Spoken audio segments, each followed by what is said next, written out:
It looks like we're getting very close. The deal's being worked on, and we're, I think, getting very close to getting an agreement where... I support the idea to have Ukraine first being compensated, because they are the ones to have lose a lot of their fellow citizens and being destroyed by these attacks. Our team is going to be working together on security in Ukraine. In a gobsmacking act of diplomatic arson, Ukrainian President Volodymyr Zelenskyy torched 48 hours of blood, sweat and tears groundwork by UK Prime Minister Keir Starmer and French President Emmanuel Macron in a measly 48 minutes. These European titans had crawled on their bellies to sink US President Donald Trump's America First swagger with a peace deal to slam the brakes on Russia's 3-year Ukrainian rampage. They'd lined up a ceasefire, boots on the ground and a mouth-watering minerals deal, only for Zelensky to swagger into the White House, throw a diver-sized hissy fit, and set the whole damn thing ablaze. Here's how this thankless prima donna turned victory into a smoking ruin. For 2 brutal days, Starmer and Macron worked Trump like a Stradivarius. Macron sweet-talked him in the Oval Office, nailing down European peacekeepers. We had a good discussion this morning for the G7 here, and for the 3rd year of this war in Ukraine, and I think our common objective clearly is to build peace, and a solid and long-standing peace. Then Macron stroked Trump's deal-making obsession, dangling a solid and long-standing peace. Then Starmer swooped in, sidestepping Trump's NATO meltdown.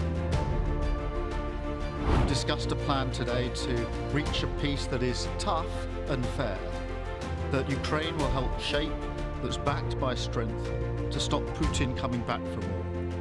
I'm working closely with other European leaders on this, and I'm clear that the UK is ready to put boots on the ground and planes in the air to support a deal, working together with our allies, because that is the only way that peace will last.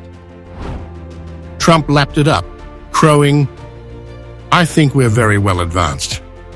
And I think Russia has been acting very well," while teasing a minerals deal with Zelensky. He's coming, and we're going to be signing the deal together, probably in front of the media. Mr. President, the Europeans want Ukraine to be part of NATO as part of this deal. Are you willing to budge on that at all, or is it a firm... Well, I could be very nice and say, oh, well, we'll work to it. Look, it's not going to happen. It's just not going to happen. That's what started this whole thing. This was 48 hours of groveling brilliance. Starmer and Macron kneading Trump's ego, locking in his faith in Putin, and queuing up French muscle. They'd gift-wrapped Zelensky a platinum chance, peace, loot, and a lifeline for his war-ravaged hellhole. All he had to do was show up and play nice. Instead, Zelensky barged in like a spoiled brat on a sugar high and torched it all. On February 28th, the White House became a bare-knuckle brawl. Trump and VP J.D. Vance had the minerals deal, Ukraine's economic CPR, ready to roll. But Zelensky couldn't zip it. He whined,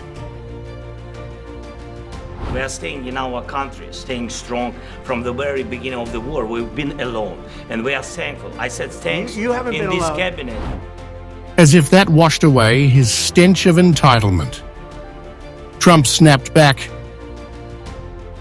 We gave you, through I this said stupid thank you. president, $350 billion. You voted we gave for you your military president. equipment. You and you voted men for are your brave, president. but they had to use our military. What about West? If you didn't have You our invited military me. equipment, You invited if me you to didn't speak. have our military equipment, this war would have been over in 2 weeks. Trump flaunted America's aid, jacked up to $350 billion from $180 billion. like a wrecking ball. After 40 minutes of Zelensky's whining, Trump kicked him out.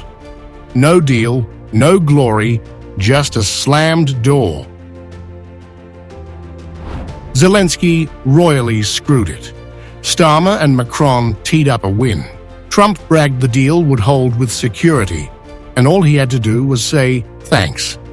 Instead, he sneered, "He's not playing cards," to Trump's face, who shot back that, without the US, he's got nothing.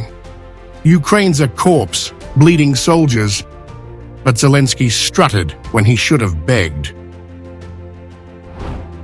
Trump said, "Take a ceasefire now," but Zelensky snarked to ask his people what they think, a fuck you to his lifeline. Starmer and Macron's triple play, peace, minerals, survival, got torched. With Trump growling, it's tough to deal with him. This was no tantrum, it was Armageddon. 2 days of genius had Trump eyeing peace in weeks. Zelensky's 48-minute meltdown left Ukraine with squat, nothing but a pissed-off Trump. The ingrate nuked his shot. Now bullets fly, and he's got only his big mouth to blame. Nice one, genius.